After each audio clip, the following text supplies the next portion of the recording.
हत्ता कि खुदकुशी करने वाला कितना गुनाह है कि जो आदमी खुदकुशी करता है, उसके बारे में बहुत वईदे भी हैं खुदकुशी करने वाले के बारे में।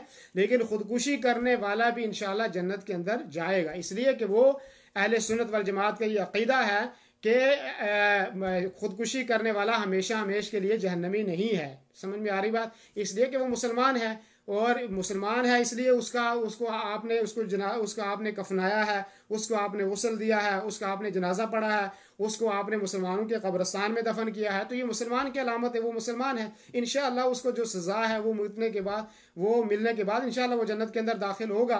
तो ये कितना बड़ा गुनाह है, यानी ये गुनाह करने वाला भी इंशाअल्लाह वो जन्नत के अंदर दाखिल होगा। और हमारा ये अक़ीदा है अहले सुन्नत वल जमात का कि जो कबीरा गुनाह करने वाला है वो भी इंशाअल्लाह जन्नत के अंदर दाखिल होगा, इल्ला ये कि अगर गुनाह अल्लाह चाहेगा तो माफ़ कर देगा, या उसने तौबा कर लिया तो इंशाअल्लाह वो माफ़ हो जाएगा। तो हमेशा जो है अहले कबीरा गुनाहों वाला वो जहन्नम के अंदर नहीं रहेगा, कभी ना कभी वो जन्नत के अंदर इंशाअल्लाह ज़रूर दाखिल होगा।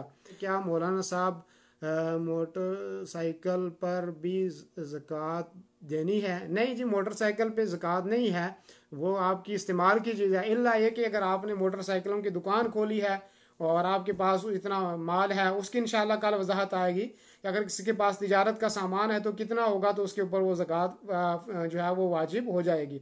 लेकिन आपकी जो यूज़ की चीज़ है, गाड़ी है आपके जो है मोटरसाइकिल है, सवारी है, इसके ऊपर ज़कात नहीं है, क्योंकि आपके इस्तेमाल की चीज़, आप रोज़ाना इसको इस्तेमाल करते हैं। ऐसे घर है आदमी का, घर में जो चीज़ें हैं वो इस्तेमाल जो आप कर रहे हैं उनके ऊपर ज़कात नहीं है। हमारे नौजवान लड़के और नौजवान लड़कियां ये एक दूसरे की मोहब्बत और प्यार में होकर जो ये कत्ल करना है, ये तो बहुत बड़ा गुनाह है, और ये बहुत बड़ा गुनाह है। आप अपने वालिदैन जैसे आपको कह रहे हैं, कोशिश करें आप वालिदैन को मनवाने की कोशिश करें। अगर आपके वालिदैन आपको मान जाते हैं, आप भी कोशिश करें मनवाने के लिए, ठीक है नहीं। और अगर दोनों के वालिदैन मान जाते हैं, अगर मुसलमान हैं, पहली बात तो मुसलमान हमारे अंदर, ये मुसलमानों के अंदर कौमियत है जी। राजपूत लड़की है तो अराई के साथ शादी नहीं कर सकती, गुज्जर है तो गैर गुज्जर के साथ शादी नहीं कर सकता, ये है तो उसके साथ शादी नहीं कर सकता। मेरे भाई, ये इस्लाम में ये चीज़ें नहीं हैं। अगर दूसरा कबीला भी है, बेहतर है आप कबीले में ख़ानदान में करें, लेकिन अगर गैर कबीला भी है तो क्या मुश्किल है? अगर नेक आदमी है, अगर अच्छा आदमी है, लड़की नेक लड़की है, दूसरे कबीले की भी है, लड़का है गैर कबीले का है, नेक लड़का है, अच्छा लड़का है, अमानतदार लड़का है, दीनदार लड़का है, तो आप उसको अपनी लड़की दे दें। क्यों? अगर वो लड़की कह रही है, लड़की की रजामंदी थोड़ी सी, कुछ ना कुछ लड़की की रजामंदी को हदीस ने भी, कुरान ने भी, हदीस ने कहा है आप लड़के की रजामंदी वालिदैन को चाहिए कि कुछ ना कुछ शामिल हाल रखें। और अगर दूसरे कबीले का है तो इसमें क्या है, मुसलमान तो है ना वो, तो उनकी आप शादियां करवाएं और लड़कियों को मजबूर ना करें आप कि वो खुदकुशी करने के ऊपर मजबूर हो जाएं और खुदकुशी करें। तो ये एक जहालत वाली उम्र होती है, बचपना जवानी एक जहालत वाली उम्र होती है, आदमी बेवकूफ़ होता है। तो वालिदैन की ये जिम्मेदारी है, चाहे लड़की के वालिदैन हो चाहे लड़के के वालिदैन हो, उनको कोशिश करें कि इस्लामी तरीके पर उनको शादी ब्याह करने की इजाज़त दे दे, ताकि वो हराम काम से रुक जाएं, वो नाजायज़ काम से वो रुक जाएं। और बच्चों को भी ये चाहिए कि वो वालिदैन को मनवाने की कोशिश करें, सरकर्दा आदमी से कहें। लेकिन लड़का लड़की को लेकर भाग जाए, लड़की जो है लड़के को कहे कि हम भाग जाते हैं, तो इस ऐसा निकाह नहीं होता। जब तक वो लड़की और अगर लड़की का वालिद राजी नहीं होता है, वो निकाह नहीं है, अगरचे वो कोर्ट में जाके निकाह कर ले। कुछ लोगों का ये अलग मसला है कि कोई कहे कि हमने गवाह बना के कोर्ट में जो है वकील को अपना गवाह बना के निकाह कर लिया है, ऐसा नहीं है। और उलमा का यहाँ तक कहना है कि अगर 5 साल के बाद 2 साल के बाद भी लड़की का वालिद राजी हो जाता है तो उसको निकाह का इआदा करना चाहिए, दोबारा वो निकाह पढ़ना चाहिए, ताकि उनकी ये औलाद और वो खुद जो है नाफरमानी के ऊपर ना रहे। तो इसलिए लड़की के वालिद की इजाज़त के बगैर लड़की का निकाह नहीं होता। लेकिन ये जो खुदकुशी, लड़के और लड़कियां शादी नहीं हो रही, रिश्ता एक जगह से हो गया, मोहब्बत में लड़की कह रही है जो मैं तेरी मोहब्बत में मर जाऊंगा, ये जलालत है, ये गुमराही है। मुसलमान को दीन सीखना चाहिए और अच्छे काम की तरफ आना चाहिए, अच्छा रास्ता अपनाना चाहिए। वालिदैन को भी चाहिए कि ये खानदानों और कबीलों में अपनी औलाद को, अपने आप को ना बांटें। जहाँ पे मुसलमान लड़का है, अच्छा लड़का है, वहाँ पे आप रिश्ता दे दें। जहाँ पे अच्छी लड़की है, मुसलमान लड़की है, तो उसको शादी करवा दें। ऐसा ना हो कि फिर वो कोई गलत। और इसीलिए कहा कि अगर नेक लड़का रिश्ता मांग रहा था और फिर नहीं दिया, या नेक लड़की का रिश्ता आ रहा था आपने कबूल नहीं किया, तो आपके लिए फसाद है, और ये फसाद बर्पा होता है। फिर क्या होता है, लड़की खुदकुशी कर लेती है, लड़का खुदकुशी कर लेता है, या फिर घर से भाग जाते हैं। तो ये गुनाह है, हमारे माशरे को अच्छा बनने की कोशिश करनी चाहिए। और नौजवान बच्ची को भी ये समझना चाहिए कि मेरे वालिदैन के मेरे ऊपर बहुत हुकूक हैं, मेरे वालिदैन ने मेरे लिए रात और दिन एक किया है, मेरे ऊपर खर्च किया है, मेरी हिफाजत की है, मुझे पाला है, अब मैं वालिदैन की रजा के ऊपर रहूँ। बच्चे को भी ये चाहिए कि उसके वालिद ने उसके लिए बड़ी तकलीफें उठाई हैं, ठीक है नहीं, और इसलिए वालिद का कहा मानना चाहिए और गलत कामों की तरफ और बुराई के कामों की तरफ जो है वो नहीं जाना चाहिए, ठीक है नहीं।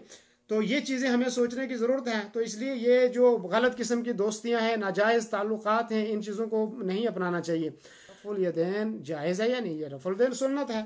ये अलग बात है कि कुछ उलमा करते हैं कि रफ़ुल यदैन नहीं है, लेकिन ये कोई भी नहीं कहता, चाहे वो देवबंदी उलमा हूँ, चाहे वो अहले हदीस उलमा हूँ, चाहे बरेलवी उलमा हूँ, कोई भी ये नहीं कहता कि रफ़ुल यदैन सुन्नत नहीं है। ये कोई नहीं कहता, सब कहते हैं, इल्ला ये कि कोई कम ज़र्फ आलिम होगा या कोई अनपढ़ आदमी होगा, वो जज्बात में आएगा, लोगों का क्या देखा, रफ़ुल यदैन करना बिदअत है, सुन्नत नहीं है, तो ऐसा वो कम आलिम होगा। लेकिन जो आलिम है, जिनके पास इल्म है, उनमें से कोई ये नहीं कहेगा कि रफ़ुल यदैन सुन्नत नहीं है। वो कहते हैं सुन्नत है, वो यही कहते हैं कि हमारे इमाम ने नहीं किया इसलिए हम नहीं करते।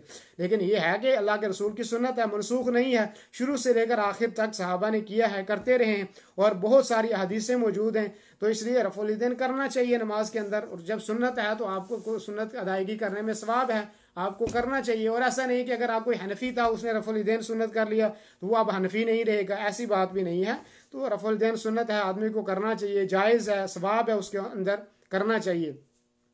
बाकी ये जो है घोड़ों की दुमों की तरह अपने हाथों को ना हिला, तो घोड़ा जो दुम हिलाता है ऊपर नीचे नहीं हिलाता घोड़ा। जिन्होंने घोड़े रखे हैं या जिनको घोड़े, जो आदमी घोड़ों को पालते हैं, वो आप देखते हैं कि घोड़ा किस तरफ अपने दुम को हिलाता है, वो दाएं बाएं हिलाता है, वो ऊपर नीचे नहीं दुम को हिलाता है। तो ये गलत किस्म की दलीलें नहीं पेश करनी चाहिए, इल्ला ये कि जैसे कुछ आलिम कहते हैं जी हम नहीं करते तो रफ़ुल यदैन सुन्नत है, करना चाहिए। सुन्नत तो मानते हैं वो, ठीक है नहीं, लेकिन ये गलत अपनी तरफ से मनसूख हो गया जी। और वो दलील जो आज तक, वो दलील मुझे कुरान हदीस में नहीं मिली, हदीस में वो दलील आज तक नहीं मिली कि जो कहते हैं कि अल्लाह के रसूल वो बुत रखते थे मुशरिकीन मक्का जो नबी सल्लल्लाहु अलैहि वसल्लम के जो है बगल में, तो इसलिए रफ़ यदैन करते थे तो वो गिर जाते थे। ये रिवायत आज तक नहीं मिली, बचपन से मैं सुन रहा हूँ, लेकिन ये हदीस मुझे आज तक नहीं मिली। ये जाहिल लोगों की हदीसें हैं, जो जाहिल लोगों ने बनाई हुई हैं, जो अल्लाह के रसूल की नाफरमानी के लिए हदीसें बनाई हुई हैं। ऐसी कोई हदीस नहीं है कि वो बुत रखते थे तो इसलिए जो है वो जब हाथ उठाएं तो बुत गिर जाएं। तो वो तो जब आप तकबीर तहरीमा अल्लाहु अकबर कहते हैं तो उस वक्त गिर जाने चाहिए ना, अगर किसी ने रखे हुए हैं। और बुत जो है चिपका के कोई आदमी नहीं रख सकता, जब आप पहली तकबीर तहरीमा कहेंगे तो उसी वक्त वो बुत गिर जाएंगे, ठीक है नहीं। इल्ला ये कि किसी आदमी का नफ्स ही बुत बन गया तो वो तो किसी सूरत में नहीं गिरेगा। तो बहरहाल ये गलत बात है कि कोई आदमी कहे कि ये सुन्नत नहीं है या इस पर अमल नहीं करना चाहिए, ये गलत बात है। इस बात में पाँव कितने खुले रखने चाहिए? खलील खान साहब, आपके हमने ये तमाम दुरूस इंशाल्लाह किए हैं, लेकिन आपका सवाल किया है तो जवाब देना ज़रूर। जितना आपको इस्तात हो, जितना आपका जिस्म है, उतने हिसाब से आप अपने पाँव फैलाएं। जितना आपका जिस्म है उसी हिसाब से आप अपने पाँव फैलाएं। बहुत ज़्यादा भी आपके पाँव नहीं फैलने चाहिए, बहुत कम भी नहीं। जितना आप आराम से खड़े हो सकते हैं उतने अपने पाँव को आप फैलाएं। ऐसा नहीं कि लोग कहते हैं कि वाबियों की अलामत है बहुत लंबे पाँव खींच ले, तो ये गलत बात है। इतना लंबा भी पाँव नहीं खींचने चाहिए आदमी को, बड़ा फासला नहीं रखना चाहिए। जितना आपका जिस्म है उतने से हिसाब से आप पाँव को फैलाएं। इसमें सवाल किया खलील साहब ने कि इस्तिआनत बग़ैर अल्लाह जायज़ है कि नहीं।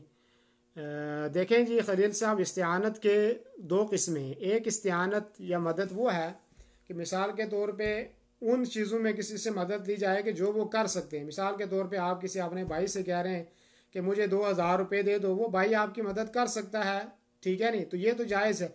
या आप अपने किसी भाई को और किसी काम के लिए कहते हैं कि आप ये मेरी मदद कर दो। इस्तिआनत का मतलब है मदद, कि आप इस काम में मेरी मदद कर दो, ठीक है नहीं। वो आपकी मदद कर देता है, वो आपका कर्ज अदा कर देता है, वो चीज़ आपको लेकर दे सकता है, तो ये इस्तिआनत जायज़ है, इसमें कोई ममानियत नहीं है। लेकिन वो इस्तिआनत नाजायज़ है कि जो अल्लाह से जो मदद हमको लेनी चाहिए वो हम अल्लाह के अलावा से लें, ठीक है नहीं। जो मदद हमको अल्लाह से लेनी चाहिए वो हम गैरुल्लाह से लें। मिसाल के तौर पे हमको औलाद मांगनी है तो हमको अल्लाह से मांगनी चाहिए, तो हम अल्लाह के अलावा किसी इंसान से औलाद मांगते हैं, तो ये इस्तिआनत नाजायज़ है, ये शिरक है और ये कबीरा गुनाह है। इसी तरीके से हम इस्तिआनत, हमें बारिश तलब करनी है तो हम अल्लाह से बारिश तलब करें, ठीक है नहीं। तो हम अल्लाह के अलावा किसी आदमी से क्या दे बारिश तलब करते हैं, ये इस्तिआनत अल्लाह के अलावा है, क्योंकि बंदा बारिश देने के ऊपर कादिर नहीं है, बंदा औलाद देने के ऊपर कादिर नहीं है, ठीक है नहीं। कोई आदमी कहता है अल्लाह से अलावा जो है शिफा की मदद कहता है कि फ़लाँ बंदे तू मुझे शिफा देते, तो शिफा अल्लाह के अलावा असबाब इख्तियार करना एक अलग चीज़ है। लेकिन हकीकी जो कुल्ली हकीकी शिफा है वो अल्लाह ताला देने वाला है। तो कोई आदमी गैरुल्लाह से शिफा मांगता है, मदद मांगता है, तो ये इस्तिआनत गैरुल्लाह, यानी इस्तिआनत उन चीज़ों में इस्तिआनत जायज़ है इंसान से मांगना कि जो इंसान कर सकता हो, जो इंसान के बस में है, ठीक है नी। ऐसे मामलात में इस्तिआनत मांगना हराम और नाजायज़ है कि जिसकी इंसान ताकत नहीं रखता है। इसकी मिसाल मैंने दी कि कोई आदमी किसी से औलाद मांगता है, कोई आदमी जो है किसी से बारिश तलब करता है, और भी बहुत सारी मिसालें हैं। तो दीनी रहनुमाई के लिए हमारे चैनल को सब्सक्राइब कर दीजिए और घंटी के निशान को दबा दीजिए ताकि आपको मज़ीद कीमती वीडियोज़ मिलते रहें। जज़ाकल्लाहु खैर।